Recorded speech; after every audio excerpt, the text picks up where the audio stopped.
दर्शक नमस्कार। यहाँले यतिखेर धान रङ्गशालाको यो दृश्य हेरिराख्नु भएको छ। यही चैत्र 7 गतेबाट विधिगत रूपमा धानमा पहिलो पटक ऐतिहासिक यो रात्रिकालीन खेलकुद फुटबल हुन लागिरहेको छ। गोधुली कप प्रतियोगिता हुन लागेको छ। धानको 20वटै वडाको चाहिँ प्रतिनिधित्व हुने यो खेलमा यो वर्षदेखि रात्रिकालीन खेल सुरु हुनेछ र दृश्यमा तपाईँले देख्दै हुनुहुन्छ यो फ्लडलाइटहरू ठुला लाइटहरू चाहिँ यसरी चाहिँ जडान गरिएको छ।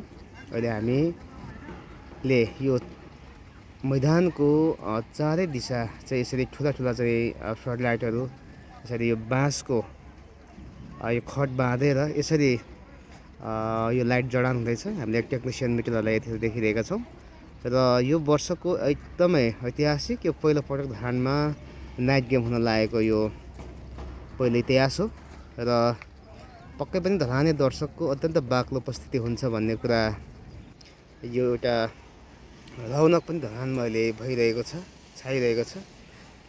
निकै उत्साहजनक सहभागिता बेलुकाको समय शीतल समय र सबैको चाहिँ फुर्सदिलो समय भएको हुँदा पनि यो वर्ष अत्यन्त राम्रो चाहिँ गोधुली कप धानमा चाहिँ सम्पन्न हुनेछ भन्ने कुरामा हामी यो माहौलबाट यो जुन तयारी पूर्वाधारहरू निर्माण भइरहेको छ यो हिसाबले पनि ती कुराहरू अड्कल गर्न सक्छौँ र मैदान अत्यन्त हरियो भएको छ र खेलाडीहरूको लागि अत्यन्त राम्रो मैदान बनेको छ। पानी एकदमै मजाले क्युरिङ गरिरहनु भएको छ खेल मैदानभित्र। त्यसैले गर्दाखेरि यो वर्षको गोधुली कपले एउटा इतिहास रच्नेछ। धाने दर्शकको मन जित्नेछ। यो नाइट गेम धरानमा पहिलो पटक हुँदैछ। पक्कै पनि सम्पूर्ण धराने जनताहरू, धराने खेलप्रेमी मानवहरूको उपस्थिति हुनेछ भन्ने कुरामा हामी त्यो विश्वास गर्न सक्छौँ। र यसरी यो प्याराफिटको पूर्वतर्फको भागमा यसरी यो बत्ती झिझिले बत्ती जडान गरेको छ। माथि यसो लाइटहरू फिट गरेको छ।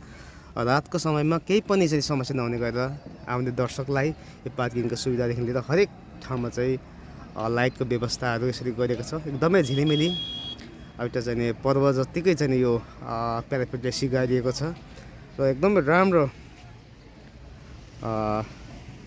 यो वर्षको गोधुली कप प्रतियोगिता धानमा हुँदैछ र 20वटा वडाको नै खेलाडीहरूले सहभागिता गर्नेछन् र पक्कै पनि यो इतिहासमा पहिलोपटक धानमा हुन लागेको यो नाइट गेम रात्रिकालीन गेममा सम्पूर्ण दर्शकहरूलाई उपस्थितिको लागि पनि हामी यसै भिडियो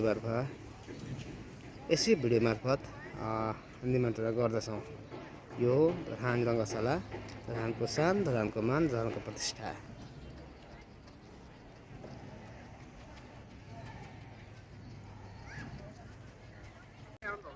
हेलो नमस्ते सम्पूर्णलाई।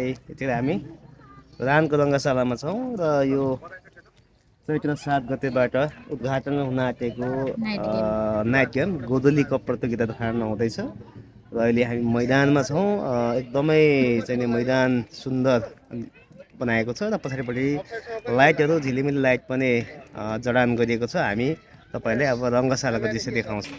ल हेर्नुहोस् त यसरी बृहत मात्रामा चाहिँ फ्लड लाइटहरू ठुल्ठुलो लाइटहरू चाहिँ यो गेमको लागि जडान गर्ने कार्यक्रमले धमाधम भइरहेको छ। मैदान अत्यन्त हरियो हामीले देखिरहेका छौँ। यो वर्ष पक्कै पनि धानमा एकदमै राम्रो गेम हुनेछ र यो चारैतर्फ चाहिँ यसरी ठुल्ठुलो लाइटहरू जडान गरिसकेको छ। हामीले यो पश्चिमतर्फ हेरौँ, यसै गरी दक्षिण साइडमा पनि यसरी फ्लड लाइटहरू ठुला लाइटहरू यो वर्ष जडान गरिएको छ। धानमा पहिलोपटक ऐतिहासिक यो चाहिँ गोधुली कप नाइट गेम हुँदैछ। सम्पूर्ण सुले निम्तो आउनु होला। चैत्र 7 गतेको उद्घाटन हुँदैछ गोधुली कप। हामी पनि आउँछौँ, तपाईँहरू पनि सबैजना आउनु होला। जय फुटबल, जय धरान। र 20 वडाका खेलाडी साथीहरू मित्रहरूलाई पनि भन्न चाहन्छु, मैदान चाहिँ एवान भएको छ है साथीहरू, खेलाडी मित्रहरू। यो वर्षको गेम चाहिँ बबाल हुनेछ र यहाँहरूले पनि खेललाई एकदमै निखार्नु होला। आफ्नो वडाको चाहिँ दर्शकको मन जित्ने, धराने दर्शकको मन जित्ने र धानलाई चाहिँ राष्ट्रिय अन्तर्राष्ट्रिय लेभलसम्म यो गेमको माध्यमबाट चिनाउने हात खेलाडीमा छ। खेलाडी साथीहरूलाई बेस्ट विशेष, राम्रो तयारी गर्नु होला है। बब्बाल हुन्छ यसपालिको खेल। नाइट गेम हुँदैछ, नाइट गेम बब्बाल हुँदैछ, बब्बाल हुँदैछ। पहिलोपटक धरानको रङ्गशालामा चाहिँ पुरै लाइट बलेको चाहिँ एउटा उज्यालो रङ्गशालाको माहौल कस्तो बन्छ यो भिडियो तपाईँहरूले म देखाउने छु। भिडियोलाई तपाईँहरूले हेर्नु होला। यसको लागि तपाईँहरू तितुङ अनलाइन मिडिया चाहिँ सब्सक्राइब गरी पुरा भिडियो हेर्नको लागि पनि म आग्रह गर्दछु। केही छ भन्नु? 7 गते चाहिँ सबैजना धराने जनताहरू, जो खेल प्रेमी महानुभावजीहरू, जो चाहिँ खेललाई मन पराउनुहुन्छ, सम्पूर्णलाई उपस्थितिको लागि चुले निम्तो।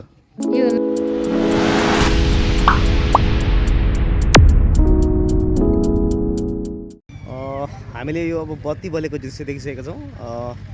एकदमै उज्यालो फ्लडलाइटहरूको चाहिँ जडान भइसकेको छ। यो चैत 7 गतेदेखि चाहिँ धान रङ्गशालामा एकदमै धमाका हुनेछ। रात्रिकालीन खेलकुद फुटबल गोदली कप यो वर्ष अत्यन्त रोमाञ्चक, एकदमै चाहिँ प्रतिस्पर्धात्मक पनि हुन्छ। धानको 20वटै वडाको चाहिँ प्रतिनिधित्व चाहिँ यो खेलकुदमा यो गोधुली कपमा रहनेछ। र तपाईँले रात्रिकालीन यो चाहिँ दृश्य अहिले देख्नुभयो। लाइटहरूको अवस्था जडान गर्ने क्रम जारी छ र अहिले यो जडान गरिसकेको लाइटहरूबाट अहिले हामीले ग्राउन्डको दृश्य मजाले देख्न सक्छौँ। यो वर्ष धानमा प्रथम पटक यसरी रात्रिकालीन खेलकुद हुन लागेको छ। यसो हुँदाखेरि अब सम्पूर्ण महानुभावजीहरूले रात्रिकालीन समयमा सबैजना को फुर्सदिलो समय भएको हुँदाखेरि पनि रहने आम चाहिँ दर्शकहरूले यो वर्ष खेलकुदको मजा लिन सक्नुहुनेछ। है मैले यो दृश्यमा अहिले चाहिँ लाइट जडानपछि चाहिँ धान रङ्गशालाको चाहिँ स्वरूप कस्तो देखिन्छ रात्रिकालीन भन्ने विषयमा चाहिँ मैले यो छोटो भिडियो यहाँलाई राखेको छु। यति मजाले चाहिँ उज्यालो, यति मजाले चाहिँ शीतल आनन्द रातको समयमा हामीले देख्न सक्छौँ।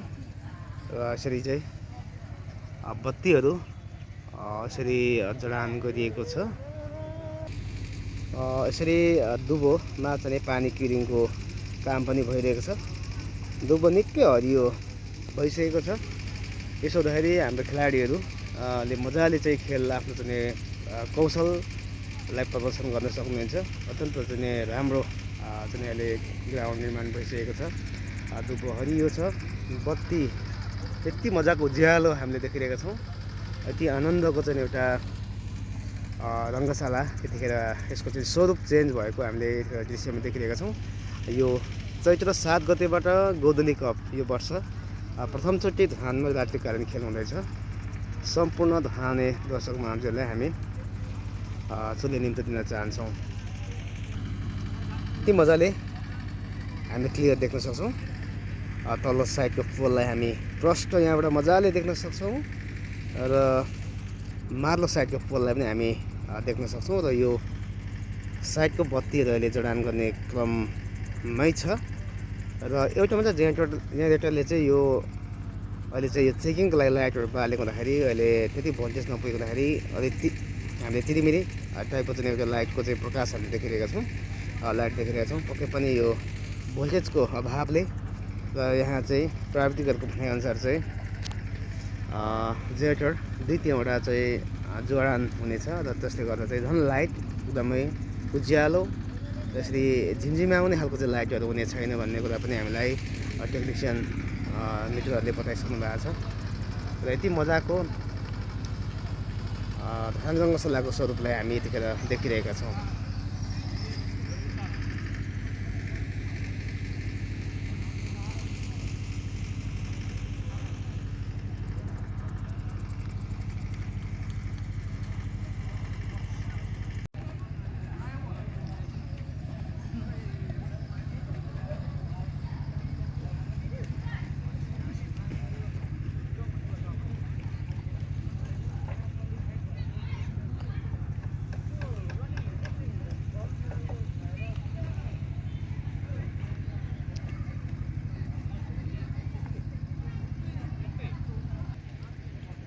धानको रङ्गशालाको मुहार परिवर्तन भएको छ।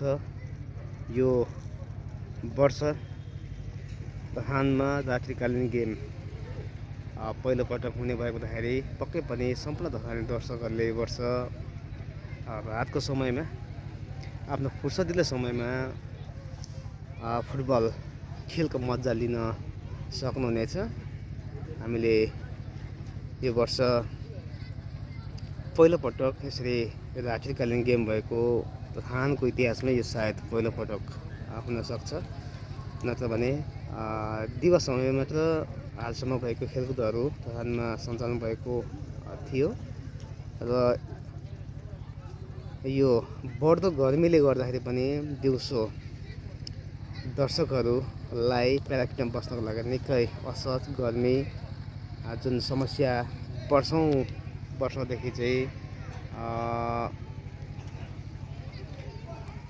दर्शकहरूमा थियो र यो वर्षदेखि नै रात्रिकालीन गेम हुन्छ। अत्यन्त शीतल अत्यन्त चाहिँ मजाले गेमको चाहिँ दृश्यावलोकन गर्न सक्नुहुनेछ र त्यही हिसाबले पनि रात्रिकालीन गेम भएको हो धानमा र सबैजना मानिसहरू प्राय आफ्नो काममा व्यस्त रहेको कारणले गर्दाखेरि पनि रातको समयमा बेलुकाको समयमा चाहिँ सबैजनाको फुर्सद हुने भएको हुँदाखेरि यो वर्ष धानमा गोधली कप पहिलोपटक रात्रिकालीन समयमा हुँदैछ। बेलुका 7 बजेदेखि गेम सुरु हुने जानकारी हामीले प्राप्त गरेका छौँ गेमको सेड्युल अनुसार।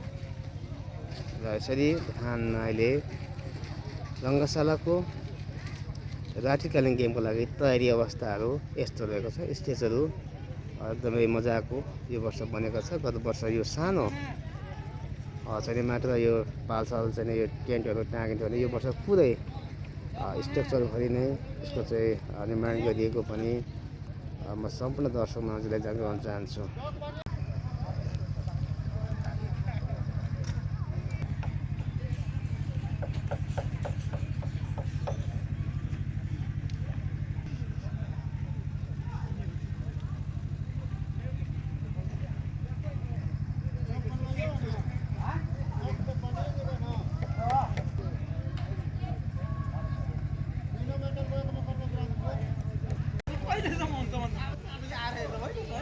वाउ, अहिले चारैतर्फको लाइटहरू बलेको छ। अति सुन्दर दृश्य अहिले हामीले धान रङ्गशालाको देखिरहेका छौँ।